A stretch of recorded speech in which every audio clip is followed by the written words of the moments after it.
So, ayan, simulan na natin ang pagluluto ng ating adobong atay balunan. Wala pala siyang balunan. Adobong atay ng manok.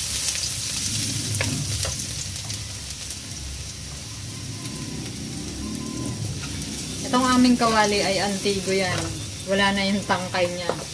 Wala na yung hawakan. Kaya lang hindi namin ma-let go. Kasi maganda siyang paglutuan. Hindi to na pagka nagpiprito hindi masyadong nadugit. Kasi matagal na nga siyang gamit na gamit. Kaya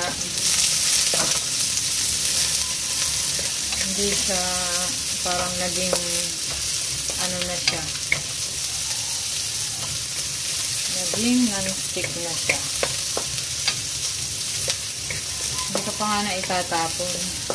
May isa naman kaming kawali kaya lang siguro pagka ano na talagang meron pang nabiling isa. O ayan, ginisa ko lang sibuyas bawang tapos lalagay ko na rin ito atay ng manok.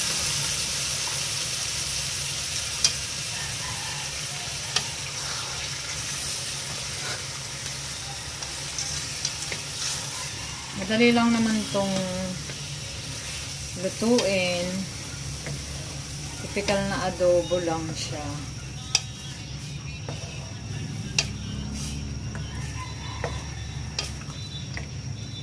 Adobong atay ng manok. Pero maglalagay ako ng tomato sauce mamaya.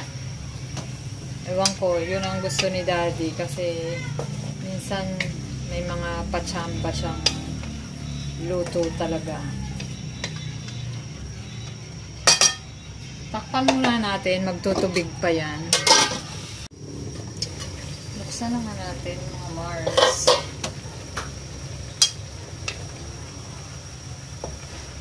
Ayan.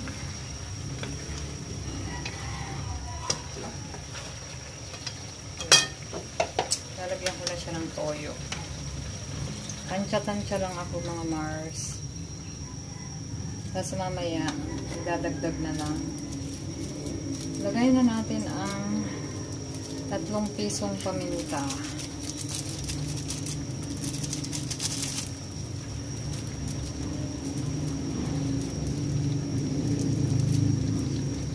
Wala pala akong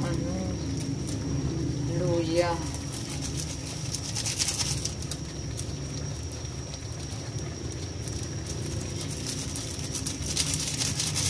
Ayan, nilalagay ako ng laurel.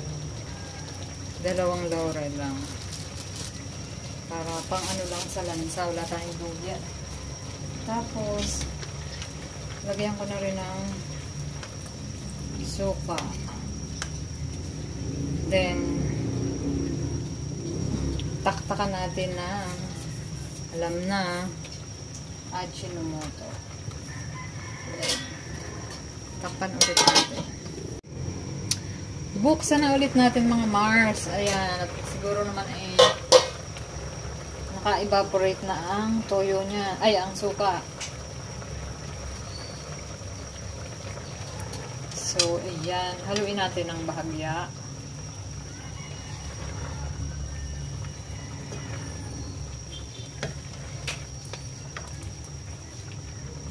Diba yung iba hindi nakakain ng ganito? Wala kasing maisip na ulam. Kami galing sa palengke kaninang umaga. Tapos po, natagalan kami kakaikot. Walang maisip na ulam. Ang presyo ay halos namang magkakapresyo na din. Ito konting diferensya sa baboy. Ang atay ng manok ay 230. 1 kilo. Ang baboy ito 80. Kaya lang wala maisip na luto. Ayaw naman ng nilaga. Siya dito kami pumatak sa adobong adobong atay ng manok. So ilagay ko na nga rin ito. Hindi ko pipisain kasi nga baka hindi makain ni Chloe, may bata. Lagay ko na rin yung patatas para lumambot na siya. Si Chloe naman ay nakain naman ng ano. Pero Mamaya malamang duduwak na yun mamayang hapon pagka inulit niya yung ulam.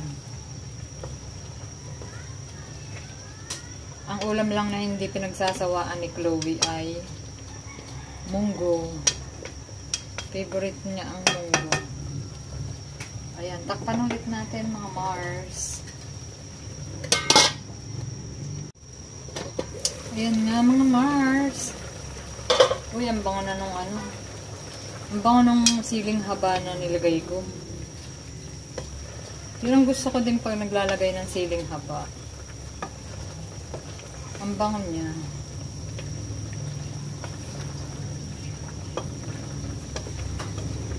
Siyempre, iba-iba tayo ng version kahit pa lahat tayo nasa Pilipinas. Sa bawat lugar, iba-iba ang version ng adobo. Siyempre, maglalagay ako ng konting asukal. Maglalagay tayo ng konting asukal. Pambalanse dun sa toyo tsaka sa suka. Ayan. Diba? Sa inyong lugar ba, paano kayo magluto ng ganito? Or kayo mismo, kasi diba kahit nasa isang lugar, iba-iba pa rin tayo ng pagluluto. Kanya-kanyang way ng pagluluto. Diba? As long as pasado sa panlasa natin, okay na yun.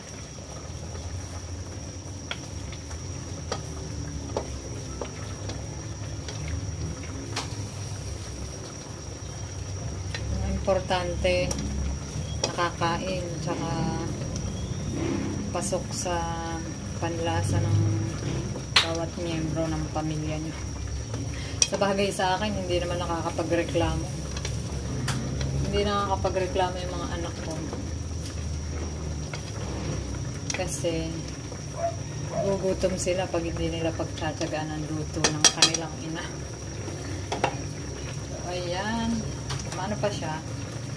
Medyo dumami-dami pa yung sabaw niya. Takpan muna natin ulit. So, buksan ulit natin mga guys. Ayan, nagkulong-kulo na. Masabaw-sabaw pa rin siya.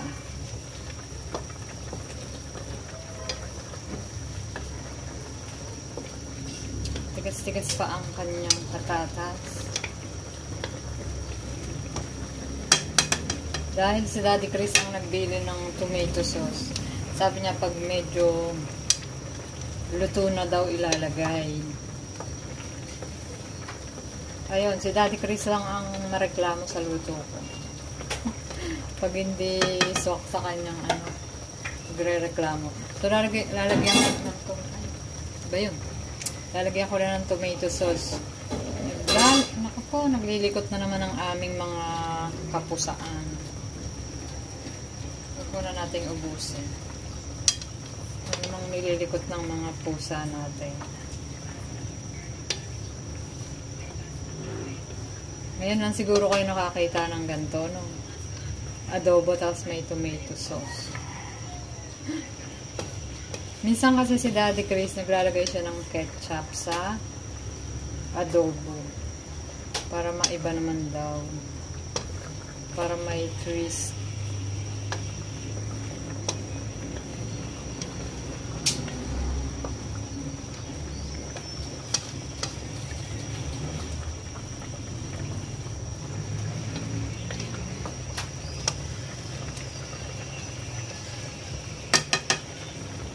Titikman nga natin kung ano na ba ang lasa.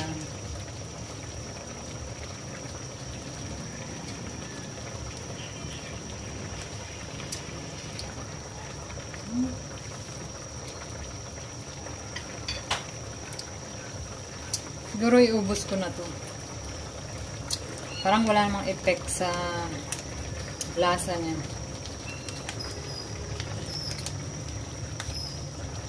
Ayan, tapos hayaan lang natin, okay naman na yung lasa sa akin. Hayaan na lang natin siyang mag-simmer ng kaunti. Simmer daw. ano tawag doon? Ano bang Tagalog sa simmer? Ano ba yun? Maiga-iga ng kaunti. Maiga-iga. Intindihan ba yun ng lahat? Matuyo-tuyo pa yung sabaw. Ayun, maigahan ng kaunting sabaw. Diba? Konti na lang. Pangit naman yung tuyong-tuyo kasi wala nang maisabaw sa kanin. Ayan, konting-konti na lang yan.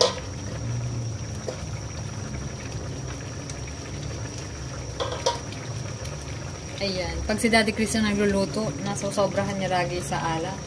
Pag ako naman nagluluto, nagre-reklamo ang tabang daw. Pero 'di ba mas mabuti na matabang kaysa sobrang alat.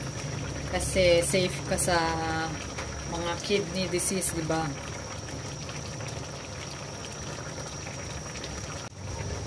So, ito na nga guys, ang ating adobong atay ng manok. Tikman natin for the last time.